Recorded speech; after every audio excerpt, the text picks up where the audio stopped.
Assalomu alaykum hammaga. Hozir biz sizlar bilan Rizogo ilovasida qanday qilib to'g'ri taksi chaqirishni ko'rib chiqamiz. Bu juda ham oson. Buning uchun siz ilovaga kirasiz va quyidagi kartadan boshlaysiz. Bu karta orqali istalgan manzilingizni tanlab, o'sha yerga taksi chaqirishingiz mumkin. Yo bo'lmasam, quyidagi birinchi manzil ustiga bosib, xohlagan viloyatingizni kiritib, xohlagan shahringizni kiritib, xohlagan joyingizni qidirib topib belgilashingiz mumkin. Xo'p, mana belgilab ham oldik. Endi qayerga borishimizni kiritish uchun quyidagi qayerga tugmasini kiritamiz.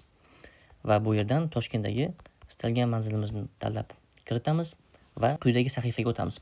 Bu sahifada eng yuqorida yetkazib berish yoki taksi xizmat turini tanlashimiz mumkin. Undan quyiroqda esa mashina tarifini tanlashimiz mumkin. Masalan, komfort yoki standart.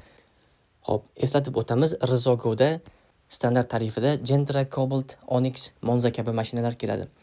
Xo'p, undan quyiroqda necha kishiligimizni kiritamiz. 1 kishi, 2 kishi yoki bo'sh mashina. Xo'p, Rizogo kompaniyasida orqa o'rindiqda faqat 2 kishi, old o'rindiqda 1 kishi, jami bitta mashinada 3 kishi ketadi. Xo'p, mana buni ham kiritib oldik. Undan quyiroqda xohlasangiz haydovchi uchun izoh qoldirishingiz mumkin bo'ladi.